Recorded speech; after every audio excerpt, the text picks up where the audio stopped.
Hi everybody, it's Claire back with another art journal video, and my goodness, this is a bright one. I am playing with the neon paints, and I thought I would have a go at two things. One, layering the paints, and two, adding some white over the top to see if they are reactive. So this is one thing that I've found with the Dylusions paints is they are very reactive, and you add white over the top or a lighter shade over the top, some of the paint will come through. Now, one or two of Dina's paints are like this, and I was interested to know if the neons were the same. So the first thing that I'm trying to do is just seeing if the more you layer them, the more opaque they get, and it really is the case. So you can see here the pink, the stoked is going on. In one layer it's quite translucent, so pop that on, give it a dry, and then go in with another layer, and you can really ramp up that opacity. You can make it a lot less translucent. And this is one thing that I do really like about these neons. You can see the colour becomes more intense the more layers you add. So I guess really you could actually keep going. So this page is inspired by Tammy Klingner on Instagram. She's on Instagram and Facebook. She did a page that she posted very recently, and it was like a swirl of bright, vibrant colours. And so I thought I'd have a play with that sort of idea, inspired by Tammy, and just using the neon paints really. And I'm playing in the white journal, as you can see, and I have added a layer of white gesso into my journal just so that I can play with the paints without worrying about the surface of the page. So here you can see I've added that first layer, dried it, gone in again, and it really darkens up that neon. That's a weird sentence, isn't it? But you know what I mean. It's less opaque. It's less translucent, more opaque. Works quite well.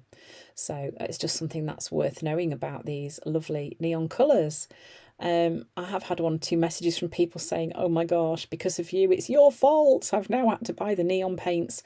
I am not really a person that I've never really been that fussed about neon colours. I like them a little bit now and again just to add a bit of a pop. So of course when I got these I was like, ooh, what am I going to do? I have to be honest, I have absolutely loved them. I love how bright and vibrant they are, and the fact that they work so well all together and with the other colours too. So now I'm just going in and continuing to build on those layers. So what I'm not showing you in between is the fact that I am drying these colours before I swap and go to another colour. And where I'm just can see big blocks of colour, I'm breaking them up with more swipes of colour on my page. So then I ditch the neons for a little bit and go in with some of Dina's other colours. So this is lime and then lemon. I just wanted to see how those colours would play with the neon colours as well. This is turquoise. Now this one works really well with the neons. It does go really nicely. The greens and yellows, the limes and lemons, no, they kind of work. This is rouge, so this works quite nicely as a bit of a darker accent. Yes, it's fun to play with the other colours, and you notice I'm also using my finger. I decided that I would just sort of smudge the paint on. So this is lavender. I thought that might work as a bit of a lighter contrast, and then a tiny touch of blackberry, just to bring in a bit of darker colour there as well. And then this is, I think that was Sedona. I decided I didn't really like that one, so I needed it in a few places.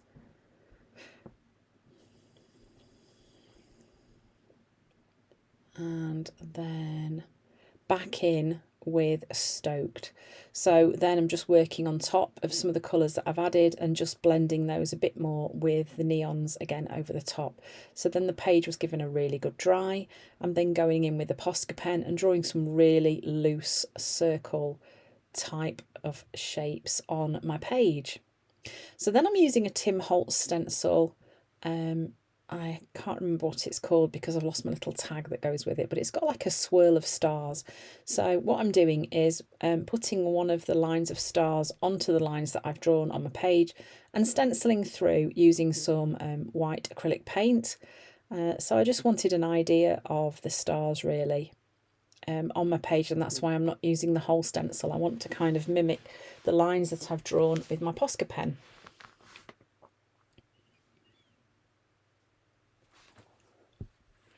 So I'm just adding these in a few places.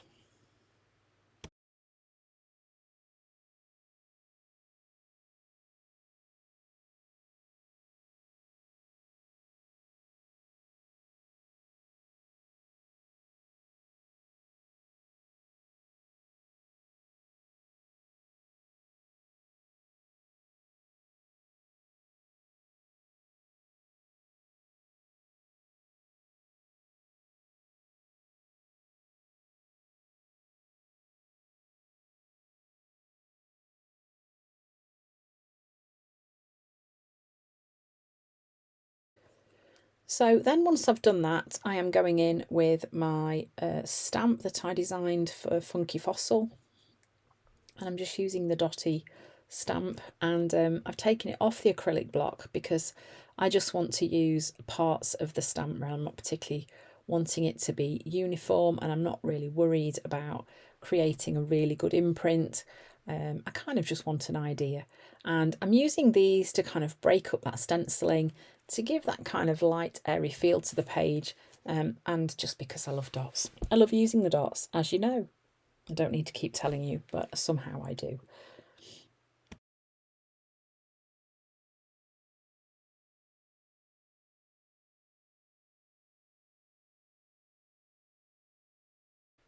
So then, just to build on the mark making on my page, I spotted my very chunky Posca pens that are in some nice neon colours.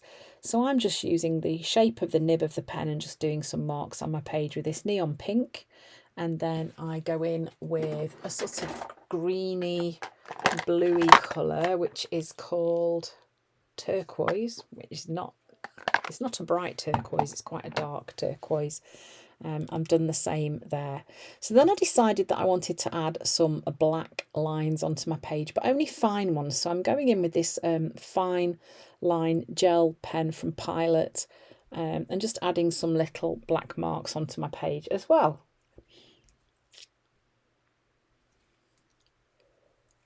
Then I've just done a little blob of Posca pen ink, and I'm using my small fan brush and just adding some very fine splatters onto the page as well.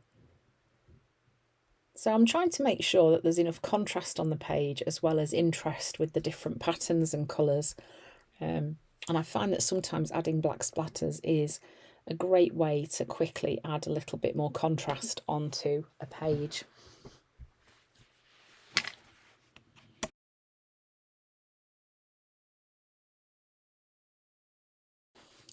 So then to finish off, I am using some of Dina's transparencies, just these figures. And the reason I've opted for these is because I absolutely fell in love with this background. I loved it. And I thought to myself, if I use the transparencies, I can still see the background through the images. So I guess that's one of the things that I really do like about the transparencies, is that if you accidentally fall in love with your background, you're not going to disappear lots of it by sticking focal points on there.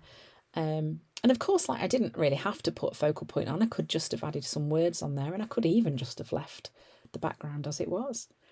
So I stuck those in place using some of Dina's ultra thick gel medium, and then I'm just using my fine nozzle applicator pot with my clear glue in, just to stick one of Dina's typed ledger paper quotes onto my page. And that was pretty much it for this page. I'm trying to remember what else I did, but I think that was about it really. So it was lots and lots of fun layering those neon colours and adding some other pops of other colours in there too as well. So definitely have a play with layering the neons to create a more opaque page, to create more opaque colours on your page rather. Yes, I did add one more thing, and that was a little bit of journaling using the Islamic writing style just round these circle shapes on my page. And this was me just journaling some thoughts out. One of the great things about this systemic writing is no one else can read it, but it's a great way to journal stuff out of your head. particularly if you don't want anyone else to know what it says. So yeah, this was a page that I really, really enjoyed creating. It was lovely to play with all those bright, bright colours. And yeah, if you are getting the neon colours, I just know you'll love them. And don't be afraid to mix them with the other colours and, you know, just play with them on their own as well. Layer them on top of each other. There are so many possibilities. I hope all the videos I've posted over this last week, it's probably more than a week actually. A, I hope you're not fed up of them all. And B, I hope they've actually given you some inspiration of ideas that you can try, of different pages you could create using Dina's new release. So thanks so much for watching, and I hope you found some inspiration. And as ever, I hope to see you again soon.